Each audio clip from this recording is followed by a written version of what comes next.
I don't like the Kupo Coin. Okay, backstory. If you don't know me, I play a lot of Kingdom Hearts, and in the newest game, Kingdom Hearts 3, a new item was introduced called the Kupo Coin. It's an item you buy from the shop that revives you if you die in combat, which, if you've played a lot of RPGs where revival is pretty commonplace, this probably doesn't come off as a big deal to you. But in an action RPG, specifically one where you only control one character and the goal is to take as little damage as possible, auto-revival is a much more powerful ability. Now there's a lot of small reasons why I dislike the Kupo Coin. It's overpowered, it costs too little, you get it too early, blah blah blah. But none of these minor reasons compare to the one that I think is the most important. And that reason is, when it comes to using the Kupo Coin, it actively removes any sort of meaningful decision making. Okay, cool. What does this even mean? First, let's talk a little bit about that middle part, decision making. Decision making is the sort of thing that's all around us in gaming. We make decisions all the time in video games, most of the time without even realizing it. And whenever a game has lots of good decision making in it, it can only really serve to enhance the experience of the game that you're playing. Alright, so let's lay out an example. Let's say you're playing a traditional RPG, and you're going through an area with relatively difficult mobs to fight, and there's that one enemy with a really nasty status effect that you're worried about. And when setting up your equipment, you have some armor that increases your defense, but you also have armor that doesn't increase your defense, but nullifies the petrify. And there are pros and cons to each set of armor, right? Like the defensive armor will consistently make the normal mobs easier to deal with, but the petrify mob will be the one that really poses a threat to your party.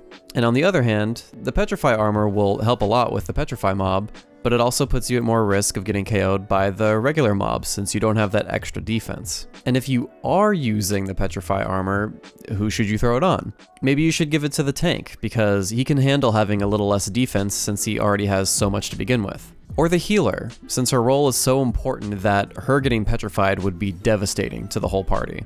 Or maybe the character with the most speed, since he can very quickly tend to the other party members if they happen to get petrified. And there are other factors that play into this decision. Do I have enough remedies to combat being petrified? Do I have enough healing items to withstand not having more defensive armor? Like, having to decide between just these two pieces of armor results in an entire cascade of other possibilities, each with their own unique consequences within the game. You pit these multiple different possibilities together, and it creates a dilemma where you have to decide which option is best for you based on your own personal experiences and preferences. And all of this is awesome for a couple of reasons. Number one, it gets you actively engaged with the game's systems, which is something you always want. If a player is deeply familiarizing themselves with your system, the more willing they'll be to experiment with it and enjoy their time doing so. And number two, it teaches more fundamental aspects of your game and even your genre in a more engrossing way. Like this example, for instance, teaches the player all about preparation and planning ahead, as well as creating certain builds or assigning certain characters certain jobs. And if your game is able to consistently get the player to make these meaningful decisions, then you're probably doing something right. In fighting games, should you save meter for the next round, or should you spend it now to win now? In Dark Souls, should I hold off on Blighttown for a good while, or should I go there now and beat Quelaag with the assistance of Mildred?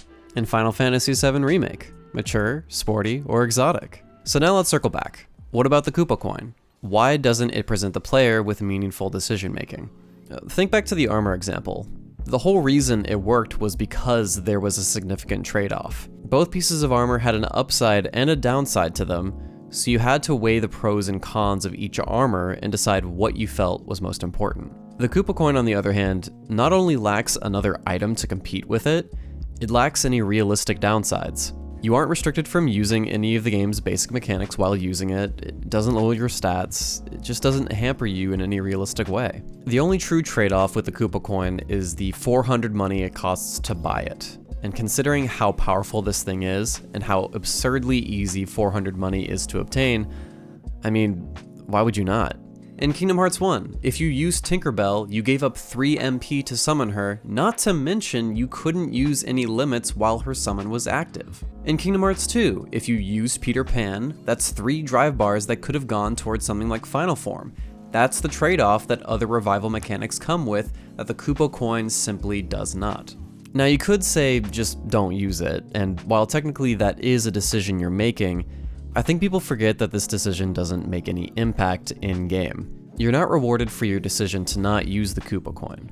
Sora doesn't end up playing cooler or flashier because you don't use it, so as far as the game is concerned, the decision to just not use it is not a meaningful one. And it's at this point in the video that I want to mention that the concept of a Kupo Coin, that is, an item that automatically revives you, isn't a flawed one, but it should have come with more major trade-offs.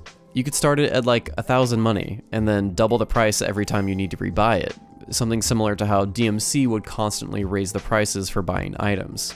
Making it more expensive would at least encourage the player to think about money management. Maybe turning it into an accessory you find in an optional area in the Caribbean would play towards the idea of exploration, and fits the theme of treasure hunting. You could turn it into a consumable item that, after consuming it, will automatically revive you in a 20-second time window, encouraging pre-planning and maximizing its use by using it on a really hard boss. Any combination of these changes, or other potential good ideas that you guys might have in the comments, would help the Kupo Coin tremendously as far as decision making goes. Anyway, I want to thank you guys for watching. I know it's been a while since I've made any sort of analysis. I kind of wanted to save these sorts of ideas for a big KH3 review, but I just decided to hell with it. I just want to make an analysis now instead of waiting. Anyway, my name is Bloody Biscuits. Thanks for watching.